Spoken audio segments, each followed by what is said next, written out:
अब इसी की बात करनी है। आपको उस राज्य की तस्वीरें दिखाती हूं जहां से आ रही ये एक एक फ्रेम डराने वाली है। आज मैं देश की जनता से, किसी राजनीतिक दल से या किसी नेता से बात करूं उससे पहले ये तस्वीरें आप देख लीजिए।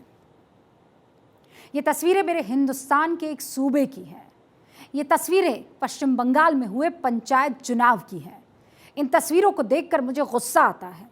मैं जानती हूं कि इन तस्वीरों को देखकर आपको भी गुस्सा आता होगा। जिस लोकतंत्र में मेरे और आपके वोट की अहमियत है, ये तस्वीरें उसी लोकतंत्र की तस्वीरें हैं। इन तस्वीरों की लोकतंत्र में कोई जगह नहीं होनी चाहिए, क्योंकि इसी लोकतंत्र में आपकी सबसे बड़ी ताकत को आपसे छीनने की कोशिश हुई है। वो ताकत है अपना जनप्रतिनिधि अपनी पसंद से चुनना। खाली डराता है। हम तो डरते नहीं है, हम डरते नहीं, हम लड़ते हैं। कफन हमारा लिए इंतजार करते हैं, हम कफन के लिए इंतजार नहीं करते हैं। ये हमारा जिंदगी का संघर्ष है। आज मैं अपने लिए, इस देश के लिए, दुनिया के सबसे बड़े लोकतंत्र के लिए कुछ चुभते हुए सवाल पूछने आई हूं। बंगाल के पंचायत चुनाव में हिंसा क्यों हुई? पंचायत चुनाव में हिंसा के लिए जिम्मेदार कौन है? चुनावी हिंसा को रोकने के लिए कदम किसने नहीं उठाए? केंद्रीय सुरक्षा बलों को अधूरी जानकारी किसने और क्यों दी? ये सवाल चुभेंगे, लेकिन मैं ममता बनर्जी आपसे ये सवाल पूछूंगी और ये सवाल पूछने से मैं पीछे नहीं हटूंगी। ममता दीदी की बात आपसे करनी जरूरी है, क्योंकि हिंसा क्यों हुई इसका सबसे बड़ा अगर जिम्मा किसी के कंधों पर है तो दीदी वो आपके कंधों पर है। ऐसा तो नहीं था कि चुनाव वाले दिन ही हिंसा शुरू हो गई। पंचायत चुनाव में तो हिंसा नामांकन के भी पहले से शुरू हो गई थी। तो दीदी बताइए कि हिंसा रोकने के लिए आपने क्या कदम उठाए?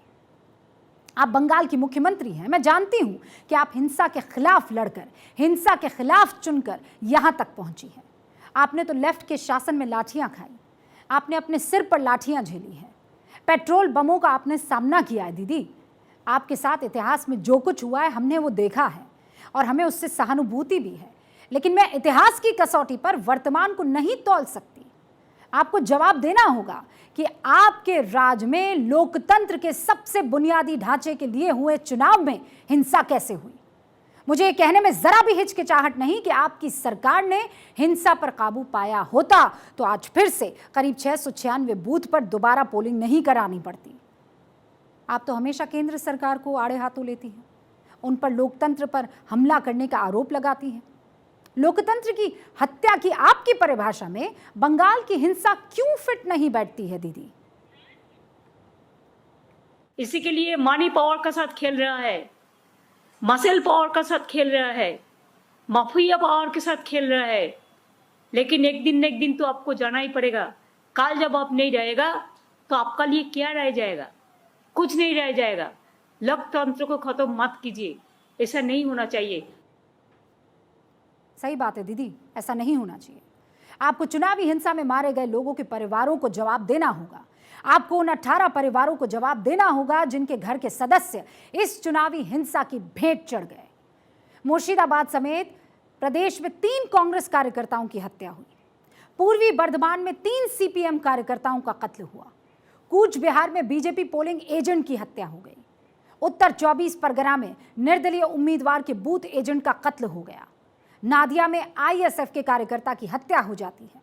मुर्शिदाबाद, मालदा और कूच बिहार में 10 टीएमसी कार्यकर्ताओं की मौत हो जाती है, हत्या हो जाती है। इससे फर्क नहीं पड़ता कि वो किस पार्टी के थे, बल्कि इससे पड़ता है कि वो आपके राज्य के बाशिंदे थे, वो इस लोकतांत्रिक मुल्क के नागरिक थे। हमारे यहाँ की प्रणाली तो यही कहती है ना कि भले ही 100 गुनहगारों की वो छूट जाए, लेकिन एक निर्दोष मारा नहीं जाना चाहिए। लेकिन बंगाल में तो लोकतंत्र का झंडा बुलंद करने वाले इस चुनाव में 18 नागरिकों की हत्या हो गई। पंचायत निर्वाचने 4 জনের জামানত বাজেয়াপ্ত করে দিন। আমরা কথা দিচ্ছি 2024-এ নরেন্দ্র মোদীকে আমরা ভারতবর্ষের চেয়ার থেকে সরাবই রাজনৈতিকভাবে। এটা আমাদের শপথ। ये रोष, ये गुस्सा आज क्यों नहीं नजर आ रहा? 8 जून को बंगाल में पंचायत चुनावों का ऐलान हुआ था। इस ऐलान के बाद से ही ये हिंसा शुरू हो गई थी। आपको 21 परिवारों को जवाब तो देना पड़ेगा दीदी। मैं रुबिका लियाकत आपसे तब तक जवाब मांगती रहूंगी जब तक आप ये नहीं बता देती कि राज्य में हो रहे पॉलिटिकल मर्डर्स पर आपकी पुलिस ने कोई सख्त एक्शन क्यों नहीं लिया। आपको बताना पड़ेगा कि डीजीपी मनोज मालवीय से क्यों आपने जवाब नहीं मांगा। तृणमूल कांग्रेस की सरकार यानी आपकी सरकार टीएमसी के कार्यकर्ताओं की हुई हत्या कैसे देख सकती है? आखिर क्यों दीदी, कैसे? मुझे याद है 3 महीने पहले हावड़ा में रामनवमी पर हुए दंगे के बाद आप गरज रही थी, कड़ी कार्रवाई की बातें कर रही थी, लेकिन वो बातें क्या सिर्फ विरोधियों पर कार्रवाई करने तक ही सीमित थी? তোমাদের মিছিল করতে কেউ বারণ করেনি। তুমি তরোয়াল নিয়ে বুলডোজার নিয়ে মিছিল করবার পারমিশন অধিকার তোমায় কে দিয়েছে? আজকে আমি শুনেছি হাওড়ায় ওরা এমনকি বুলডোজারও ইউজ করেছে। What audacity they have got. Reply তোমায় দেব, বিপিটিং রিপ্লাই। मुख्यमंत्री साहिबा, आप तो जुडिशरी से कहती रही हैं कि देश में लोकतंत्र की हिफाजत करें, लोकतंत्र की रक्षा की जाए, फिर कलकत्ता हाईकोर्ट के आदेश के बाद भेजे गए केंद्रीय बलों को सही से डिप्लॉय ना करने के आरोपों पर आप क्या कहेंगी? क्यों आप पर यह आरोप लग रहे हैं?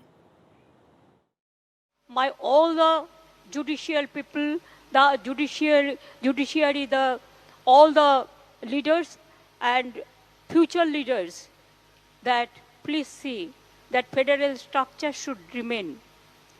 Unnecessarily the harassment of the people, it's too much nowadays. All the democratic power is being seized by some people, one section of people. If it is going on, then their country may be going on for presidential form. Where is the democracy?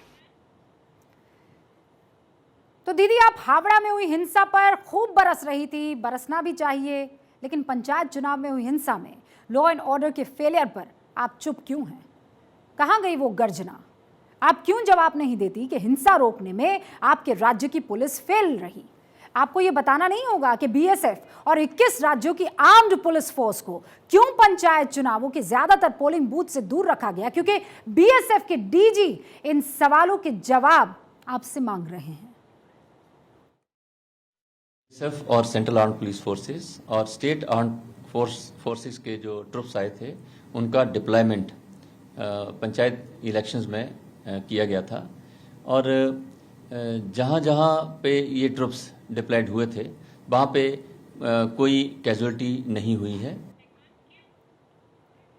इसके माने क्या है? लोगों की जान जा रही है, जवाब तो देना होगा। जब हिंसा इस कदर होगी तो हम सवाल पूछेंगे और विपक्ष भी सवाल पूछेगा। लोकतंत्र की हत्या होते लोग स्वयं देख पा रहे हैं। उसी टीएमसी की पार्टी के साथ गांधी परिवार गठबंधन कर रहा है। मेरा गांधी परिवार से विशेष ये प्रश्न है कि क्या उनसे हाथ मिलाना मंजूर है उन्हें, जो पश्चिम बंगाल में कहर मचा रहे हैं? He should send a report to the central. The West Bengal is burning. Central should intervene, either 355 or 356. We want action.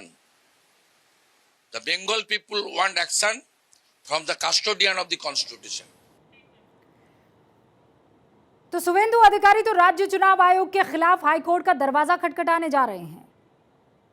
दीदी, आपको इन राजनीतिक सवालों का जवाब देना होगा। बीजेपी के सवालों से आप किनारा कर सकती हैं, लेकिन ममता दीदी, आपको कांग्रेस के सवालों का जवाब तो देना पड़ेगा।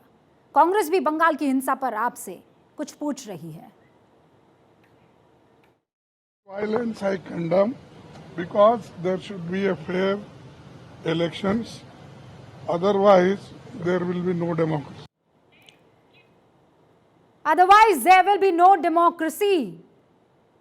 इस सेंटेंस को सुनकर ही डर लगता है। भारत के सबसे संवेदनशील इलाके में भी डीडीसी चुनाव हुए थे।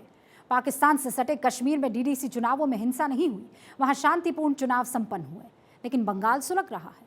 बंगाल में हिंसा घंटों तक चलती रही, चुनावों के बाद भी हिंसा होती रही और हमें डर है कि कल पंचायत चुनाव के नतीजों के बाद कहीं फिर से ना हिंसा भड़के। हम तो दुआ करते हैं और उम्मीद करते हैं दीदी कि ऐसा कुछ ना हो।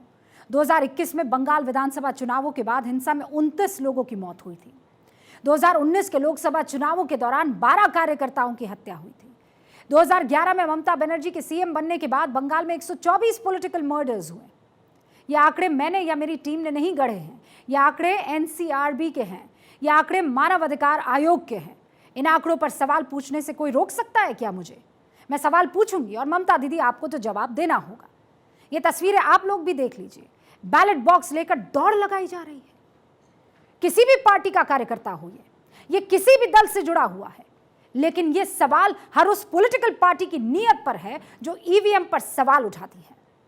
ये हर उस नेता पर सवाल है जो बैलेट पेपर से चुनाव कराने की वकालत करते हैं। मुझे ये कहते हुए जरा भी हिचक नहीं कि बैलेट पेपर से चुनाव की मांग इसीलिए होती है ताकि ऐसी तस्वीरें आम हो सके, ताकि थोड़ी सी स्याही डालकर आपके वोट की ताकत को खत्म कर दिया जाए।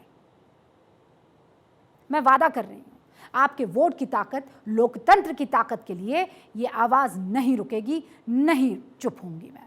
हर सत्ताधारी दल से ये सवाल करना जरूरी है, चाहे वो सरकार हो या विपक्ष हो।